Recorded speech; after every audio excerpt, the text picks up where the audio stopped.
欢迎电视机前的观众朋友走进天津卫视的大型情感节目《爱情保卫战》。本节目由中国广电天津公司独家冠名播出。广电5G192全新号段，全新体验，让爱相连。来看看今天我们请到的几位情感导师是谁？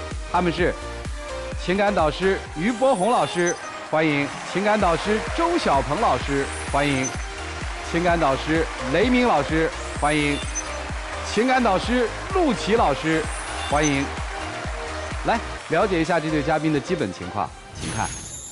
他是我谈了4年的初恋，异地恋现在是我们最大的问题。我真的很想和他修成正果，可他却一次次把我推开。他永远兑现不了对我的承诺，永远满足不了我的想法，这样无休止的欺骗让我精疲力尽。他对我的态度越来越冷漠，他身边的异性越来越多，他的种种行为真的让我感到了强烈的危机感。他总是要用婚姻束缚我，而我只想先立业后成家，而且他现在无业游民的状态根本就不适合步入婚姻。有请这对情侣，有请。男嘉宾小张24岁，来自河北自由职业；女嘉宾小蔡24岁，来自安徽培训机构。有请两位，有请。主持人好，老师好。主持人好，各位老师好。欢迎两位，欢迎两位。看着好年轻啊，大学同学是吧？之前是我们现在我已经工作了。谈了4年了是吧？对，是的。都喜欢动漫。对。所以是那么认识的。对。谁追的谁？我追的他，追了半个多月，然后确实情投意合了，也互相看对眼了。哎，这半个多月也叫追啊！这在我们看来基本算一见钟情，谈了4年等于。现在我看是异地是吗？对，现在是异地。你在哪儿啊？我在河北石家庄，他在安徽合肥。你不是自由职业吗？你为啥不去合肥啊？主要是怎么说呢？之前去他那边吧，他确实对我特别冷，总说忙忙忙，我也不知道他在那儿忙啥，然后就在他那儿待了一段时间，我又怕人家烦我了，我就回来了。他去的那段时间，我当时刚工作呀，肯定没办法跟大家说，哎，我们出去玩，出去玩。他就觉得我特别应付他，特别敷衍他。哦，就本来是想在异地的，是吧？对。去看了以后，觉得太冷漠了，就走了。对。现在你是想结婚，对吧？对，就是靠着结婚来结束这个异地嘛。其实不结婚也可以结束异地嘛，直接去合肥工作不就完了吗？反正自由职业。姑娘对结婚的事儿怎么想啊？我觉得现在不着急嘛，我们毕业才半年呀，而且我是想先立业后成家的。他现在过来找我，我就觉得，那我到底是忙事业还是顾他呢？我就觉得我两边不好顾。嗨，都不矛盾嘛，谈恋爱也可以工作嘛，工作也可以谈恋爱嘛。谁说结婚了就不能工作，对不对？但我就觉得我现在更想在事业上面多忙一忙。大事我们听明白了，其实说白了就是异地。感情出了问题了，对吧？对。行吧，说说出了哪些问题？主要就还是我上次去找他嘛，他总说忙忙忙，到饭点了，微信给我转了200块钱，我说你把钱收了，先去吃饭吧，我忙我顾不上你。我就能收这200块钱吗？我说你这打发叫花子呢，你这就把我直接赶走了，我来找你了，你就这么对我吗？那我工作场所当时那么多人呀，对不对？我总不能说我还跟你在工作场所里面去秀恩爱呀，我只能给他点钱，让他自己照顾好他自己啊。行，还有啥，小子？那个小心眼儿啊！他就这样子就冷我嘛，我去找他半个多月，见了面还没有我在家里边跟他打电话聊天的次数多呢。他现在就是当上校长了，我觉得他就是瞧不起我了。我这谈了4年啊，初恋。掏心窝子，全心全意谈了4年，行了，对吗？我这煮熟的鸭子都飞了，他都不飞不了，这话可不敢说，人家也不是鸭子，好吧？就是去了一趟就冷落了就不行了，啊！人家出差，他跟我说出差就出2天，他是这么说的，结果2天之后他还在那边玩，他微信发了一条朋友圈，上面写了什么呀？这花瓶真好看。配的图也是个花瓶，我点开一看吧，花瓶上面印着个男人的脸，我当时我急了，这到底是说花瓶好看还是说男的好看，是吧？我当时就懵了，我给他打电话过去了，我说你不出差出2天吗？那怎么花瓶上面还有个男的呀？你注意了吗？这个是说这个花瓶上那个印画是个男的。花瓶反光反了个男人的脸。哦呦呦！我当时给他打电话，我问他为什么你花瓶里边还能反光别人呀？他就是太闲了，主持人，他就是个无业游民呀。啊！他这段时间就在家当全职舅舅，就给他姐姐带带孩子。他太闲了，他没事就骚扰我，就是。你看出差，谁没跟人出差过，对不对？那我出差完，我还有点时间，不就一块儿大家说玩一玩吗？那男同事只是正好坐在我旁边，又不是我就跟他孤男寡女的2个人出差呀。他就想太多，就是太闲，一天打8个电话问我什么时候回去啊，在干嘛呢？结束了没有呀？那我就觉得特扫兴。我出个差，我想玩一趟都玩不了。我不是担心你，我干嘛一天给你打8个电话呀？他就是想太多，他太闲了。说明男生很紧张。他就觉得我给他特别大一危机感，又觉得我现在当上校长了就瞧不上他。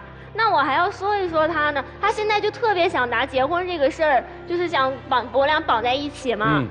本来他今年冬天邀请我去他家旅游，我觉得挺好一个事儿。结果我去了，发现这根本就是一趟鸿门宴。他骗我就算了，还骗我爸妈。去那我才知道，这根本就是一场以逼婚为目的的旅游。啥意思？就当时我们2家就是去玩了嘛，完了最后一天就是一起吃个饭呀，在饭桌上。去哪儿玩2家？去他家，他们石家庄那边。哦，你跟你父母？对，我跟我父母，他们邀请我们去的。我觉得这不挺好一个事儿吗？是。然后吃饭吃着吃着，他父母就把那个彩礼啪就往桌上一放，然后他就拿个戒指就向我求婚了，我就觉得特别尴尬呀。不是，这彩礼有多少啊？是按照他们那边的，当时拿了好像有18万左右。我天哪，这啪一放，这18万可放了张卡，我们跟他们说明了，卡里边有这是我们彩礼。啊，然后你求婚。对，然后我就求婚，就他当时那我们也不是逼婚，主持人你知道吗？我们就是表个态度。我们家也知道我跟他谈了4年了，他来我家之前也玩过，我爸妈也特别喜欢他。我爸妈跟我说了，这姑娘挺好。啊，也适合，咱先把这个态度给表出来，以后什么时候结婚啊，这日子咱可以再谈嘛。他当时就，那你不想想，当时是我们父母第一次见面，你就来这么一大阵势，我爸妈也懵了，我也懵了，我就觉得他把我就架那儿了，特别尴尬。啊，后来你怎么处理的呀？我当时也很生气嘛，我就说了句狠话，我说你要现在真这么着急结婚，你就找个人相亲吧。结果后来他真的就是有意无意的去跟那些女孩子接触，而且好像还都有他爸妈安排，他真的去相亲了。主持人，我这就该喊冤了，我真喊冤。那些女孩真是我爸妈朋友的孩子，我们1年都聊不上几句，见不上几次面的，他就说那叫相亲了。我那分明就是去应酬了，他就能说成相亲。那你怎么不说我当时拿玫瑰花、拿单膝跪地给你的浪漫呢？啊，你这也不接受，你这就说我去相亲。哎，我问一句啊，如果那天不摔那张卡，只是这小子跪地求婚，行吗？开心肯定会有，但是我就觉得也不能那么快答应呀。我觉得要考虑的事情太多了。就你当下那个情况，他就一直在跟我爸妈说：“哎呀，快收下，快收下。”你父母去那儿玩的时候就没明白对方父母什么意思吗？因为之前一直都没说，就只是玩，而且玩的时候也就他跟我父母在一块儿。那天饭桌上是他爸妈和我爸妈的第一次见面，有点唐突了。对，太唐突了这个事儿。接着说吧，这个事儿发生之后呢？这就是他就是总给我整点危机感，你知道吗？他都跟他前男友还接触不断呢，我都不知道这叫藕断丝连还是死灰复燃了啊！没事了就一块喝个咖啡啊，提个水果吃水果，就天天就已经搁这样了。哦，我觉得他这一块他就是太闲了，每天想太多，又把这事说那么夸张。就我前男友，我跟他现在就是一个好朋友，因为他生病了呀，他之前生场病就是特严重的那种，到现在身体都不好，而且我们2家就是父母关系特别好。平时呢，就是他生病的时候，我们就带点水果什么，就过去看望他呀。在他眼里就觉得，哎呀，我老是约他跟他聊天啊什么的，但其实都有我爸妈在场。再说了，我跟我前男友，我跟他谈恋爱之后，我就跟他就没怎么聊过天，3个月在手机上都不一定聊过几次，就线下那几次面，在他眼里就觉得特别平凡，就觉得哎呀我要飞了。不对，那说明人家在意你嘛。是，他就是这样，你知道吗？他跟我说了，没聊过天，他俩在一个城市呢，线下见面多方便啊！我这千里之外的，我照顾不到他，他怎么说的，我怎么知道嘛？他说他在意我，你在意我什么了？啊，那我前男友之前就是冬天的时候，他感谢嘛，我跟我爸妈总是照顾，就给我们买了一点就是手套、围巾什么的，一个小感谢。他呢，我跟他恋爱谈了4年，他到现在就送我一个4斤的石头呀，其他什么都没送，一个4斤的石头。叫石头吗？我跟你说过，那叫镁金属。每次提这事儿，我都跟你说了，镁金属，本来就是闪闪发光、五颜六色，人天然形成的。人家都说女孩子喜欢这种五颜六色、闪闪发光的。我送你这一个天然形成的大自然的杰作，你这又不喜欢了。主持人，你说我这送他特殊的礼物，他还不乐意了。问一下，那东西值钱吗？这东西值钱呀！哦，4斤多，100多块钱，200多块钱呢，对吧？那有啥用？不比那花店里边几枝花值钱吗？对呀，但是这有什么用呀？是1克100-200，还是1斤100-200？总共。那玩意在我眼里看来就是一个跟石头没区别呀，而且他都说的是金属，我也不知道那到底是什么材料，对不对？那也许它有毒呢，那有没有辐射呢？对。那我担心，我害怕呀。是。那我平时我能摆着它，也就放那还占地方，对不对？那我就给它收起来，我还担心有这些问题啊。那就像刚刚他说花店嘛，那我情人节的时候，我想让他给我送束花，他跟我说了半个多小时的大道理。他说情人节买花那都是消费陷阱，就一直说半个多小时，我听不下去了。没问题吧？这花店里边一枝花20块钱，那不抢劫呢吗？这不？你看主持人他就是这么说，我就问他你能不能给我买束花？当时他说了半个多小时了，我还问他我说你渴不渴？我给你买瓶水吧。他说行，他还要喝柠檬水，还点上了。最后我真的太生气，我说你到底买不买？他就说行，他买。最后呢，情人节当天，他从咱们学校花坛里面捡了2朵花，拿 A4 纸包一下就送我了。我觉得他一点都没有把我的感受、把我的想法放在心上呀。什么咱们学校花坛？那是我们寝室楼底下的花坛，那是我种的，知道吗？我们寝室花坛一直是没有用的，我自己种下去的花，我浇水，我施肥的。夏天下大雨了，我还给人家打个伞。我这悉心照料的花，那不比那花店里的花有意义吗？我怎么觉得你照料花比照料女朋友更上心呢，小子啊！打着伞，每天上下课、上下楼都能见到，对吗？你们这都是歪理。你们这4年熬过来真挺不容易的啊。对呀，我就是觉得他根本就没有把我这些我感受我想要的这些东西都没有放在我的心上，而且他现在跟我说想跟我结婚，我觉得他根本就没做好准备。他现在太幼稚了。我们之前在学校的也就是他老是割我呀，放鸽子放可多次了。那我们去年我抢了一个演唱会门票，我说我们一会儿去看，他说行，我连酒店呀机票都买好了。临行前3天他跟我说他学校作业完不成，他去不了。我一气之下我全都退了。然后呢，去年520是我们在那个学校的最后一次了，我提前1-2个月我就跟他说，你把别的事安排好，你把当天空出来，你陪我过个节，咱们约个会。他说行，没问题。好，到了当天他又跟我说学校作业完不成，他去不了。不是你们学校作业是给我布置的吗？怎么每次都这么巧呀？每次都是学校作业完成不了。你又不是不知道，就是临时有事儿吗？我也没办法呀。好，那还有我俩是动漫社结识的，我后来成了社长，那大家不就想着我们毕业了给我们举办一场欢送会吗？那当天我还出了特别精美的一个 cos 的角色，我说你过来咱们拍个照，对不对？最后一场活动了，他当时也答应的特好，结果当天他直接给我玩一个失踪，根本找不到他人。我从早上打电话一直给他打电话，打到下午2-3点他才接上。我说你干什么去了？他在睡觉，他没起来，你说这气不气人？这也跟学分没关系了吧？真有关系，主持人，你不知道，我们2个不是同一个2级学院的，他们学院整完那些毕业的事早，我们学院一直整到6月底了，我们没时间，我们还要改论文什么的，我们还要搞毕业设计展的。再说那天我下午是真的出去陪他了，也陪他拍了照片了。我真不知道他为什么还要翻这旧照。他是给我拍照的，我今天把照片带来了。主持人，你看，老师们你们都可以看看，他是陪我了。一个下午，我就跟他拍照，都磨了1个小时，就这3张照片还拍1个小时，你看看他的表情，这笑得比哭还难看，一点都不配合我。行，就不开心呗。就到现在为止，女生对男生还有点嫌弃了啊，不浪漫，对吧？不是，这个大哥王不重视你。还有一点啊，还有一点什么？他脾气很暴躁呀，就冲他脾气这个行为，我现在就很害怕，我也不可能跟他结婚呀。哦，他脾气什么样？我们现在异地恋嘛，我们平时就会打电话，我就听着他在那边咣咣咣，就很吓人，就好像在砸东西啊。我说你在干嘛？他说他就在砸鼠标、砸键盘。我说你干什么呀？你这样这么暴躁？他说他就因为什么甲方给他布置的任务，让他很烦躁。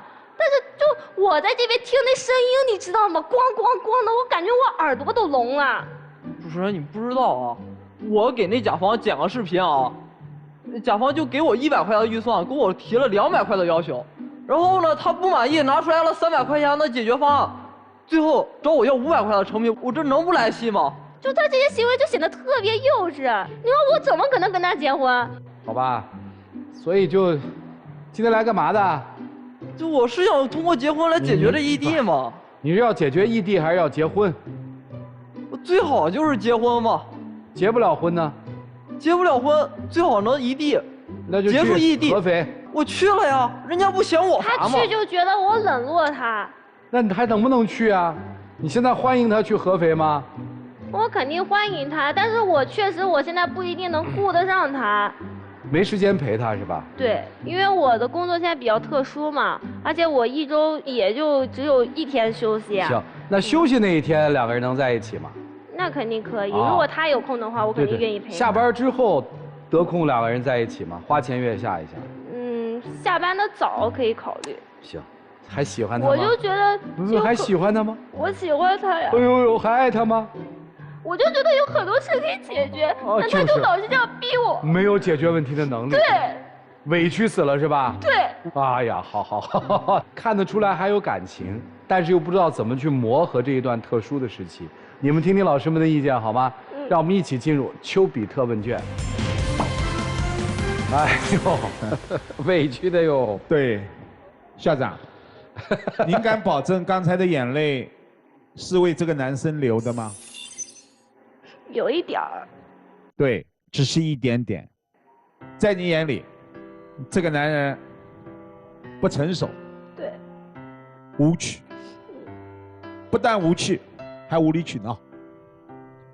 刚才你用2个词，我心中就对你们这段恋情判了死刑。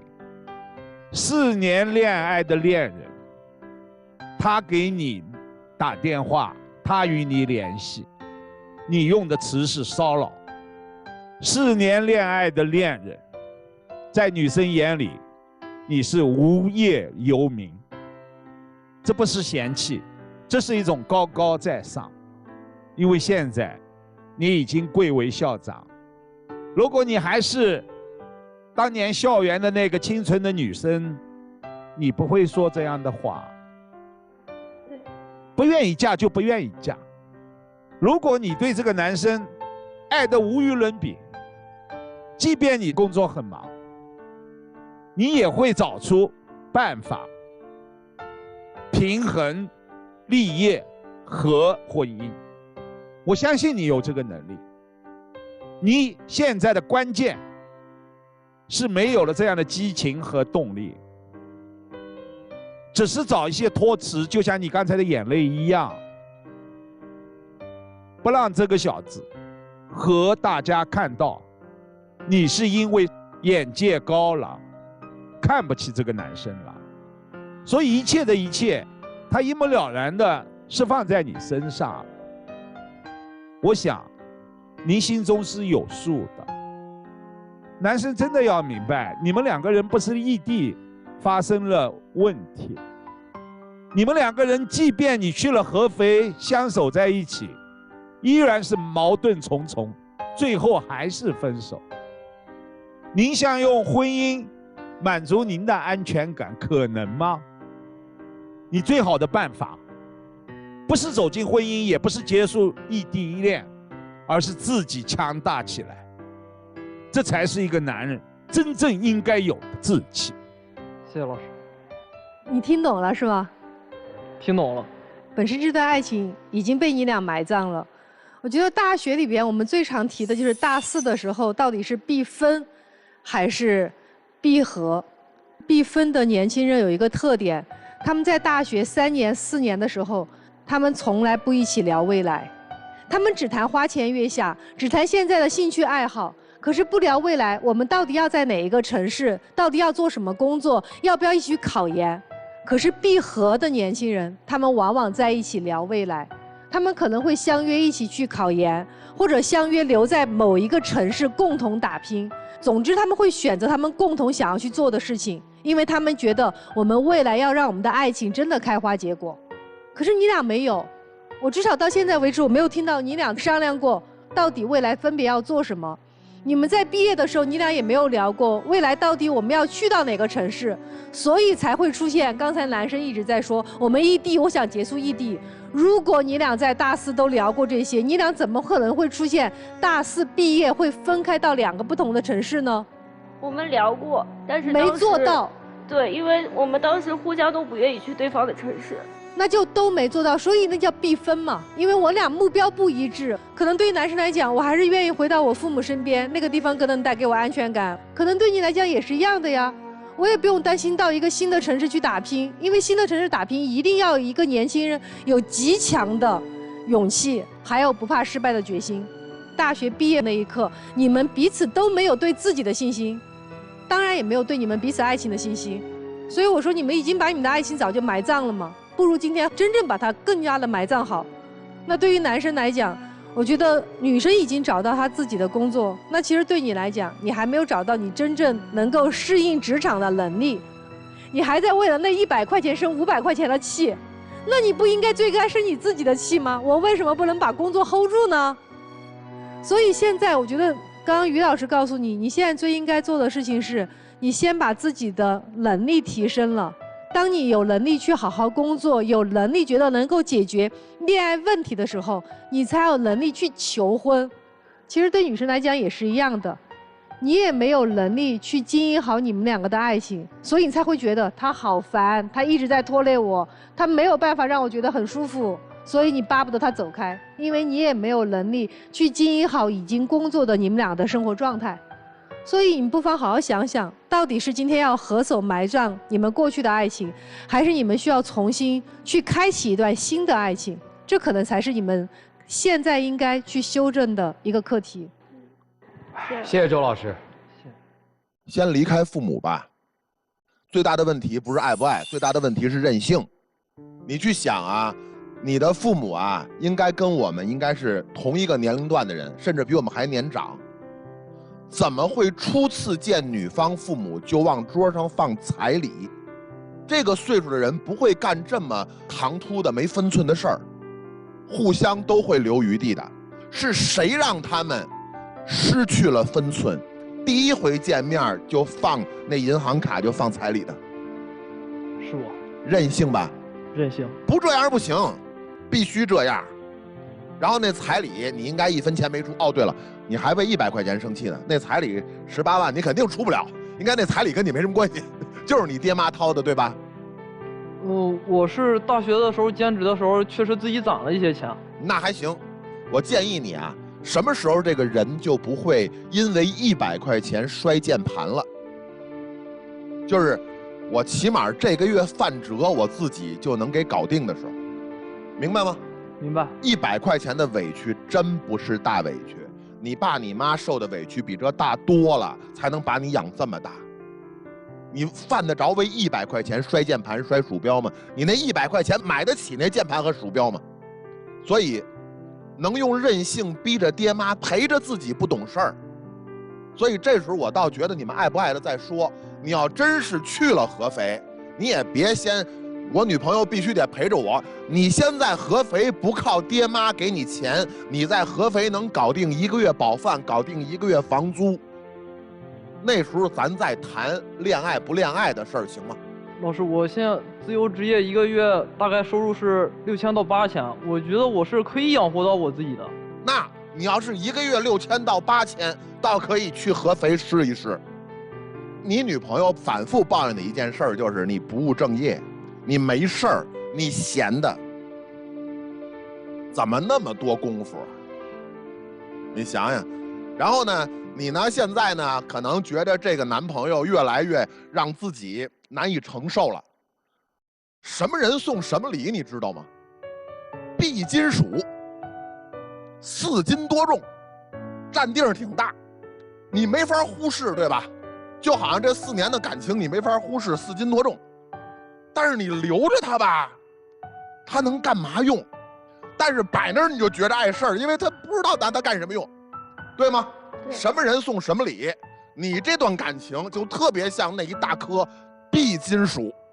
好嘞，这就是我要说的。孩子，我要是你的话，我先自己搞定自己的生活，脱离父母再说。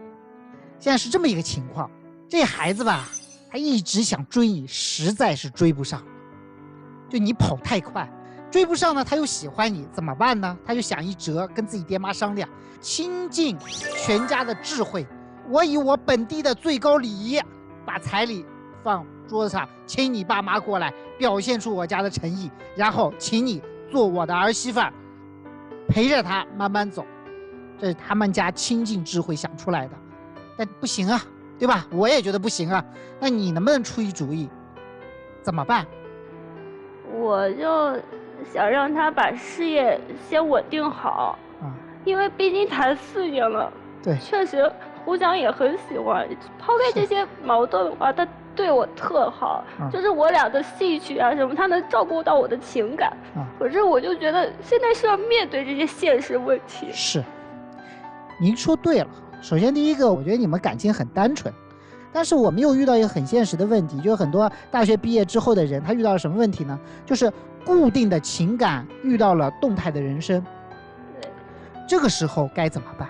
现在的问题就是你太慢了，你慢得离谱了，没有人能等得起你。他要等你，他得毁掉他的一生。你舍得让一个姑娘毁掉她的一生来等你吗？舍不得。那你在干嘛呢？这个时候你不就是咬牙拼命的时候吗？你有什么可躺平的？我不理解这件事。你要说目标也好，你要说这个学习的榜样也好，人就在你面前，你有什么可以躺平的呢？人要的是什么？人要的只是你的态度嘛。他要的无非就是你在努力的在干活，我在存钱。你爸妈那18万对他来说没有任何意义，但是你如果存下18000块钱，你信不信他嫁给你？因为那个钱是你每个月1000、2000、3000块钱存下来的，你要自己要存到18万，他绝对没问题。这个彩礼要是你自己攒下来的，没问题。你还在想什么？还在想我怎么样迟缓你的发展，让你来跟我更相配？醒醒吧！这个时候就很简单，这个时候不是谈感情的时候，你所有的精力、所有的想法、所有一切的能量，请汇聚在一起，重新去拾起自己的事业，往前冲一冲，把你真正的努力，把你真正的志向给拿出来，这才是你要做的事儿。好，谢谢陆琪老师啊！电视机前的观众朋友，如果想向陆琪老师请教一二，或者请陆琪老师帮您指点一二的，关注陆琪老师的微信公众号。咱们爱情保卫战的老粉丝呢，还会获得陆琪老师这个团队给大家提供的新人礼。我给你的主意特简单，就是直接去合肥，相信自己的感情是稳定的。人生就是分不同的阶段，什么阶段干什么事儿。所以没啥呀，你别那么苦着脸行吗？想娶她很简单，闯一片天地，让她不要轻看你。感情嘛，你们自己看，因为毕竟我们年轻，毕竟我们认真的爱过和付出过，你说呢？让我们一起进入192就要爱真情60秒。可能确实是我太依靠家里了吧，感觉很多时候确实很对不起你。我就想让你上进一点。我觉得我是时候该上进了，我不能再这么躺了，我要追上你。我希望你可以上进一些，再努力一些。因为不然就算我再喜欢你，那我也有家里的压力。我们不能就这样，感觉好像看不到希望一样。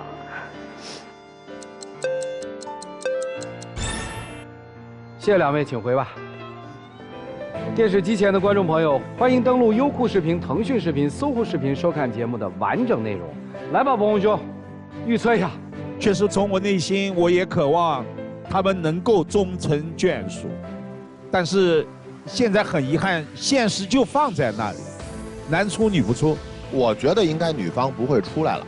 不过年轻人，我觉得能犯得起错误，两个人双出吧。来看看他们自己的选择是怎样的，请开门。这个应该回来吗？来了吗？快去快去快去！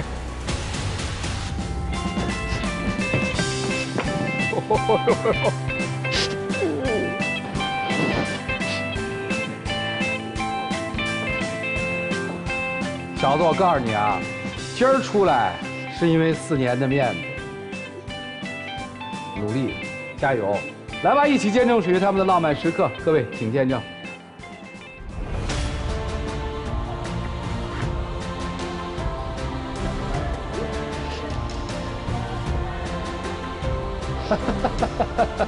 加油啊，加油加油！来，加油，小飞！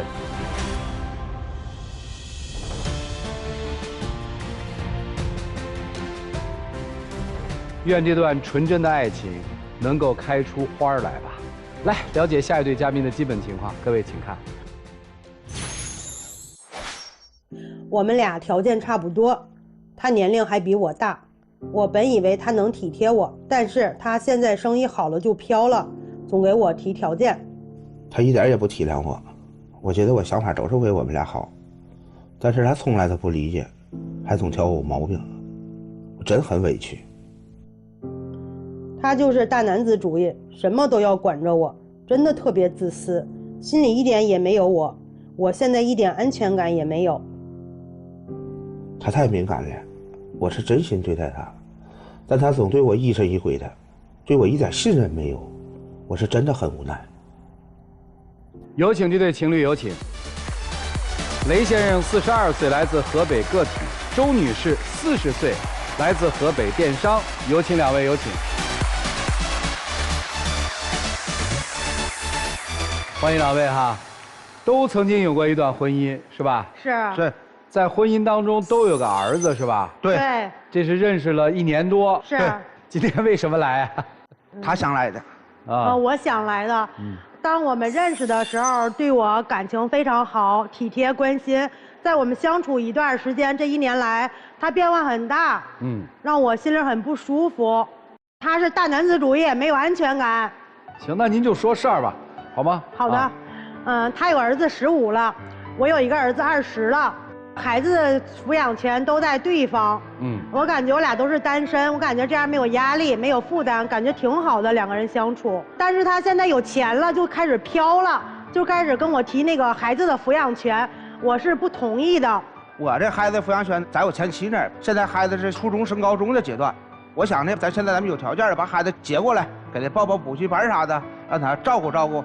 平常也是上学在我前妻那儿，放假也就是跟我父母在这，这我们俩不是在一起了吗？我都想让他接过来报补习班啥，带啥，给做饭啥的。他每个月的工资就是现在他们做的事儿2、3千，我让他在公司给挂个纸，1个月给保底5、6千。他平时也不在家，平时1个月出去2、3次出差，1次出6、7天。完，我说你把钱给他妈，毕竟他是亲妈嘛。我这将来做后妈的话，还又没有那种母爱嘛。他想做什么补习班嘛，你就可以把钱给他妈，就他妈管也可以。他坚决不同意。听明白了，您的意思是，让他做全职，对太太，对，这还不叫太太，让他做全职保姆。不是对，就是这意思。你们没结婚之前就是嘛。我认为啊，不是想让他做保姆，我俩是有感情的，不是说想让他做保姆。对，就是让他照顾家，这男主外女主内嘛。然后你每个月给他5、6千块钱。对，让他公司挂个闲纸，每个月给5、6千，他想买什么东西，想怎么花，完了我再然后给他的主要工作就是带您的15岁的儿子。对，我不同意，收家。因为我自己有自己的事业嘛。他想这样子让我就在家里面女主内全职照顾他儿子，这样我肯定做不到，我也不同意。行，听明白了，你做得到，他儿子也未必愿意。是啊，15岁的大小伙子了，对吧？行，第一件事还有吗？还有，去了他家一次，给孩子买的东西，孩子连声谢谢都没有。到了晚上还说：“哎，你什么时候走啊？”我感觉我听了以后心里拔凉拔凉的。他把孩子接过来以后，你说我怎么跟他相处啊？主持人，这个呀，我是想把孩子接过来以后，让他们相处一段，总也不相处，他们总是陌生的。接过来相处以后，他慢慢的关系都会好，我从中间调和一下。不是你这也挺逗的啊，你怎么早不把儿子接过来啊？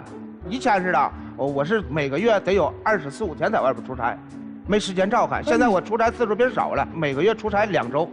以前也是我自己单身，离婚以后我也没法照顾我东西不在家。你不能说我是当爹的，我不养儿子，我想养儿子找其他女人来养儿子呀，这个逻辑起点就错了吧？不是，我也不是说你没有是不是事实是不是这样？你过去出差，孩子他亲妈带，现在你出差少了，你有了新的女朋友了，你让你女朋友带，你也不带呀？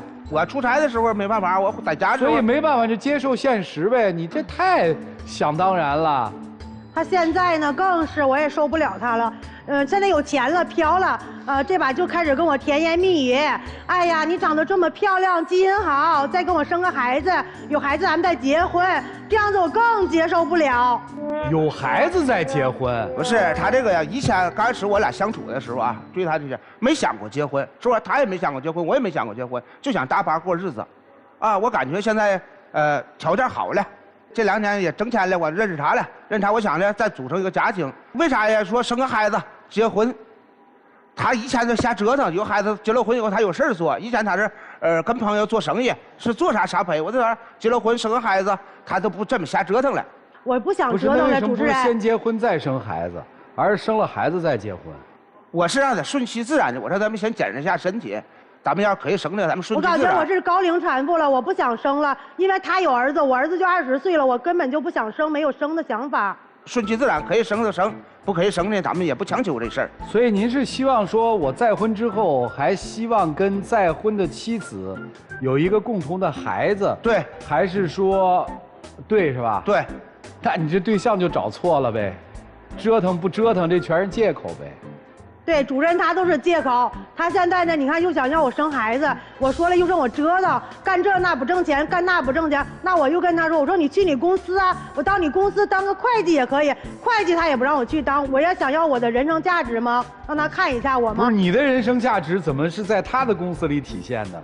你的人生价值跟他没有关系，自己体现就好。他总说我干这也不行，干那也不行，在他眼里我什么也不行。对呀，我想体现我的人生价值。不是你要什么都行的话，他怎么驯服你呢？肯定得说你什么都不行啊。我想不讨论，还有什么问题让你心里不舒服的？他没有安全感给到我，因为我有过一次婚姻了嘛。因为我前夫经常跑大车，也是不在家，因为出轨被我发现了，都离婚了。我就问他，我说你为什么离婚呢？他说我前妻也是，因为我经常在外面出差嘛，出差比现在还要频繁。他跟我讲，就是他前妻怀疑他在外面接触异性了，也是经常吵架，2个人就离婚了。他这种状况跟我前夫类似，我感觉也感觉不到安全感。有一次呢，他出差了，我去公司找他的同事，问他，我说他有没有跟那个异性有那个暧昧关系啥的呀？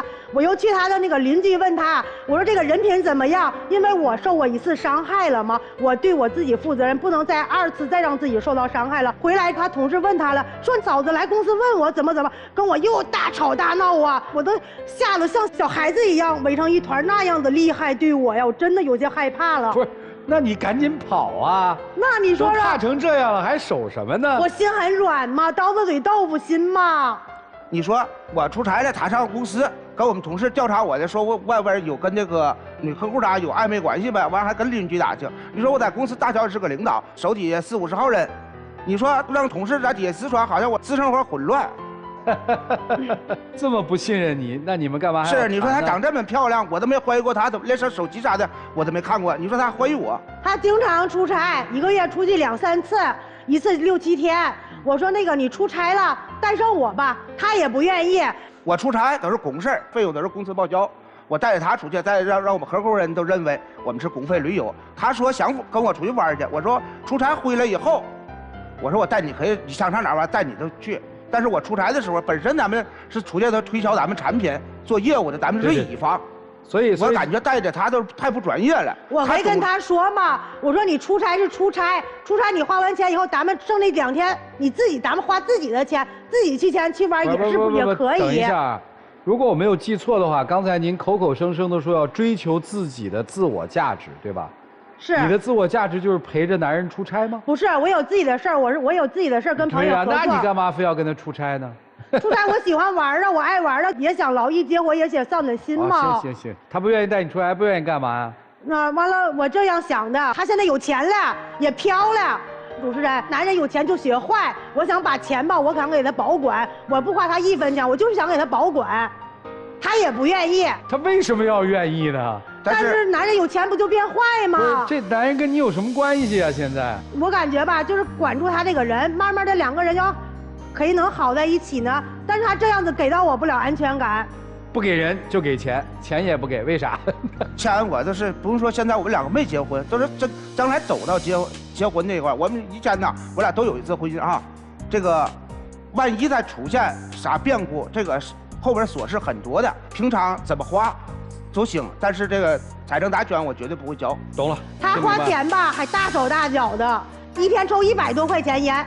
我说你别总抽这么多了，中班，你吸烟有害健康，我也是关心他，为他健康考虑呀。还有一个更可恨的是，他出差时候吧，还喜欢收藏老古董，小到几千，大到8万多的一个回来，我也不懂。回来我俩又因为这个吵架，大吵一顿。你确实是不懂，那是属于收藏价值。感觉有钱就飘了，不是那花钱大手大脚。不是，我问一句话，这钱是您的吗？是他的。你们俩是夫妻吗？不是夫妻。对呀，那他飘到天上跟你有什么关系啊？那我感觉这东西不值这么多钱的，跟你没关系啊，那钱也不是你的，损失也不是你损失。那钱要花在有价值上面，是不是呀，主持人？那他就认为古董有价值，有什么不行的呢？我觉得没价值，因为我俩都经常吵架吗？他大男子主义，天天就甜言蜜语夸我，哎呀，这么漂亮有气质，怎么的，我这心又软了，有一次呢，我发了一个小图片。什么小图片？还有小图片 ？APP 那个 P 图嘛，现在。主持人他都是天天的自拍美图，有点自恋。完了天天发朋友圈，一天发好几条。发就发呗，怎么了？他也管我，跟我打电话，你看看 P 的不像你了，就生气吃醋的样子，大吼大闹的，大男子主义。不是你不是特别高兴这个吗？你发自内心的不就高兴吗？是啊，他不同意吗？吵架吗？跟我吵架吗？就这个琐事啥都吵，大事小事全都吵。这不就是你高兴的点吗？是我高兴。他吃醋了，你不就高兴了吗？觉得你美了吗？你不就说，哎呀，他一说我美了，我就心软了。主持人，他大男子主义，那种大男子主义我接受不了。行吧，接受不了分开呗。我来看一下这男的有什么好啊？不让我做一个独立的女人。要我给他生孩子，不仅要我给他生孩子，还要我给他带前妻的孩子。对，不仅要我这样，还不让我管钱。是。不让我管钱就算了，还不给我安全感。对。那这男的留他干嘛呀？对吧？对。见过你儿子吗？没有，儿子不见面，把责任都推在我身上，说哪天有时间了带我儿子去喝酒。我说啥？你带我儿子喝酒？我说他还是孩子呢。把我儿子当成客户了，不是，我很生气。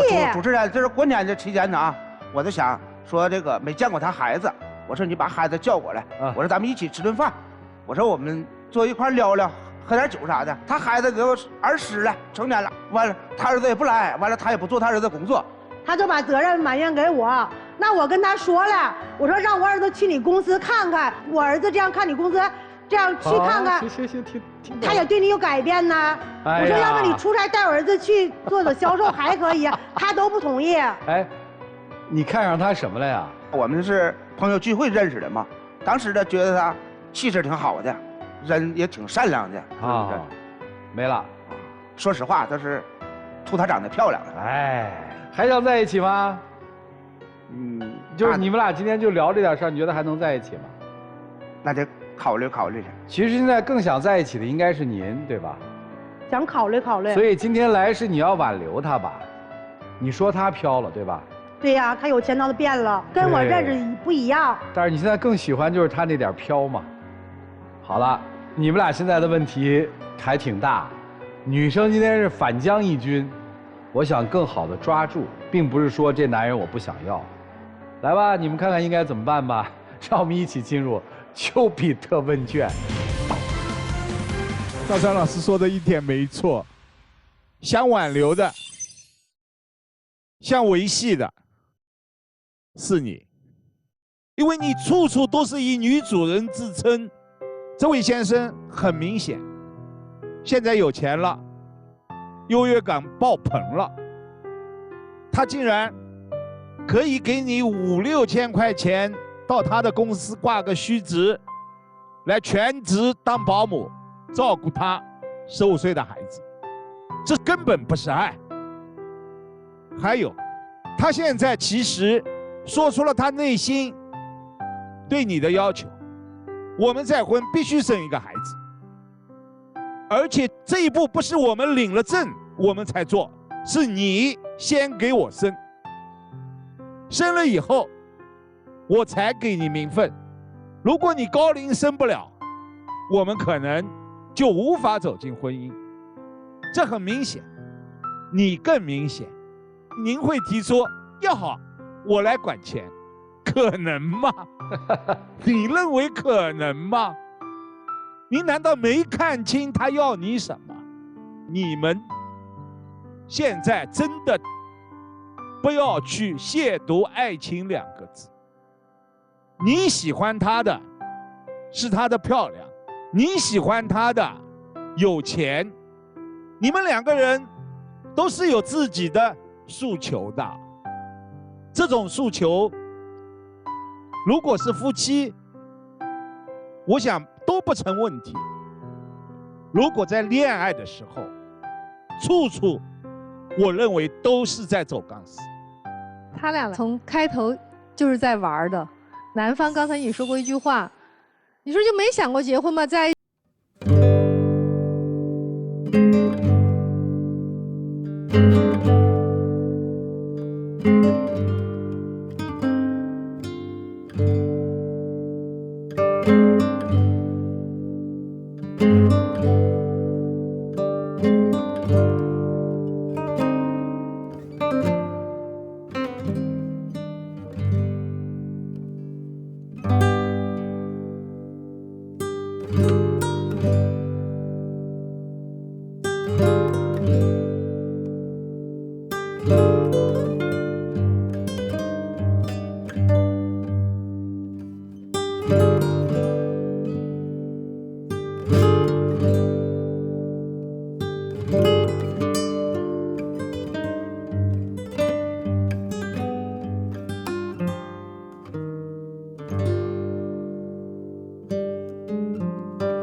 青春没了。其实呢，都是本分人，好听的不好听的，咱们说在前头都是实话。大哥想让您怎样，实话实说吧。他没有揣着明白装糊涂吧？他说的都是实话。然后你就管好我的儿子，你也别去工作了。然后我从我公司一个月给你发5、6千。然后呢，什么时候你生了咱俩的娃，咱俩结婚去，是不是都是说的实在话？我们这姐姐跟您说的也都是实在话。你的钱得给我管，你们合伙公司的那个会计得我当，你得对我儿子好，我不能管你的那个儿子，他跟我相处不好。还没结婚之前，双方都能把实话说了，起码都不是坏人。但是呢，有一件事咱得聊，有些话可以说，有些话说出来不厚道。一个高龄产妇，真要是怀了宝宝去生宝宝，有些有可能的风险是终生的。不是，当时我跟他说，不是说必须生孩子，我就说咱们先检查一下身体，咱们顺其自然。那不生就不能结婚，是不是？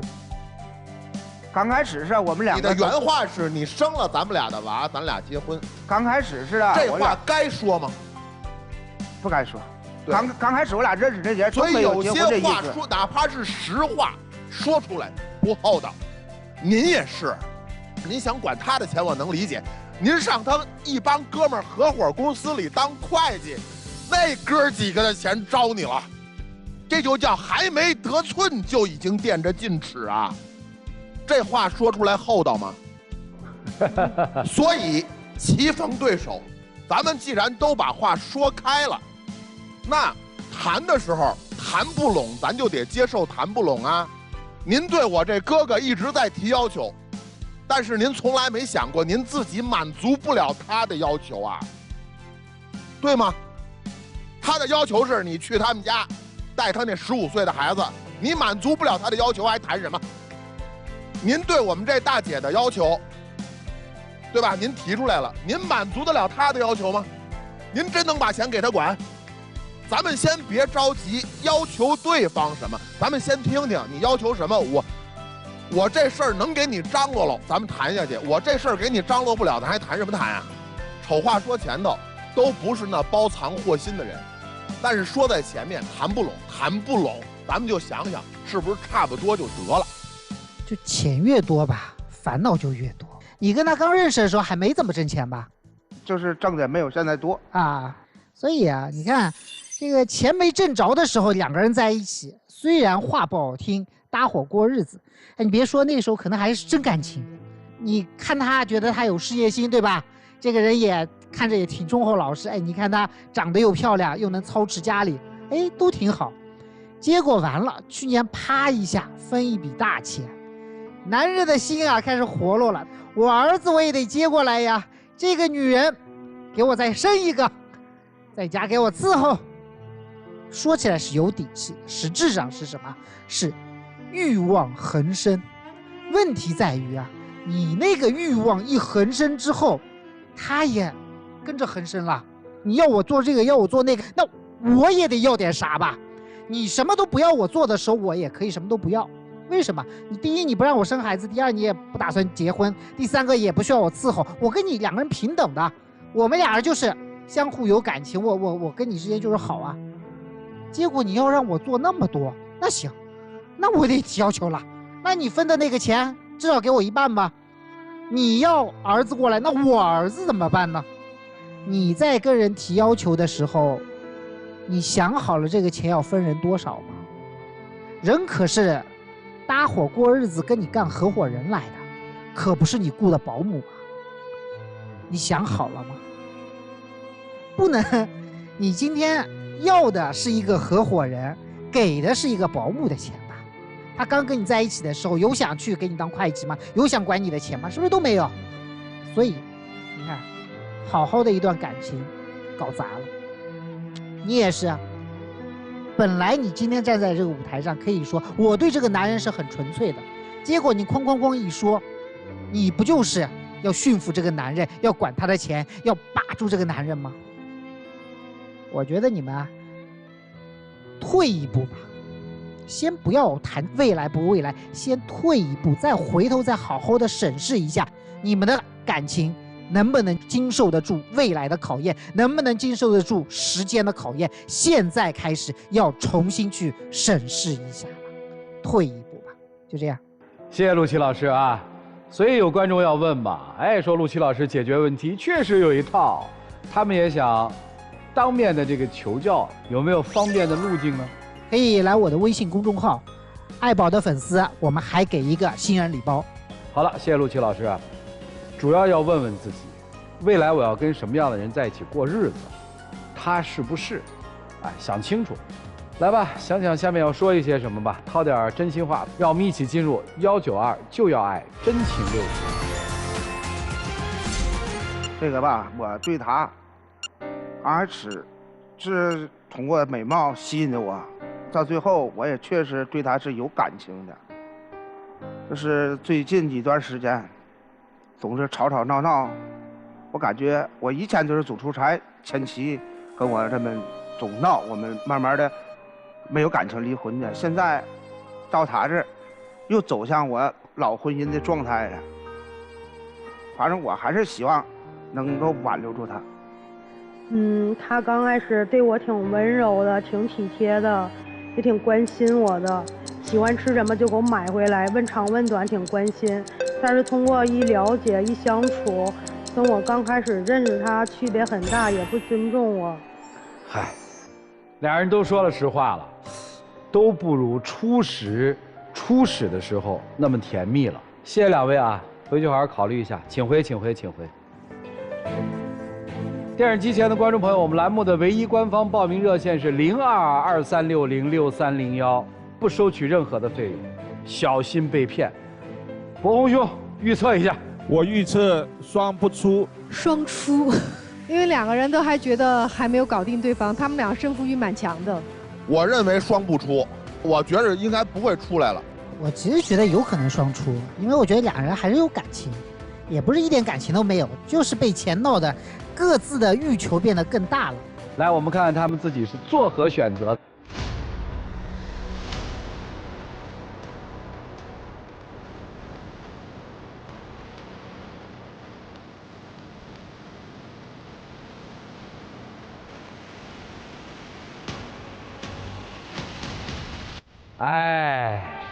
行了，祝他们在中年的生活里面找到合适自己的伴侣，幸福的生活吧。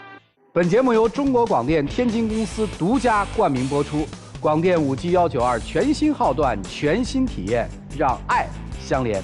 同时也谢谢电视机前观众朋友的收看和陪伴，我们下期节目再见，谢谢大家。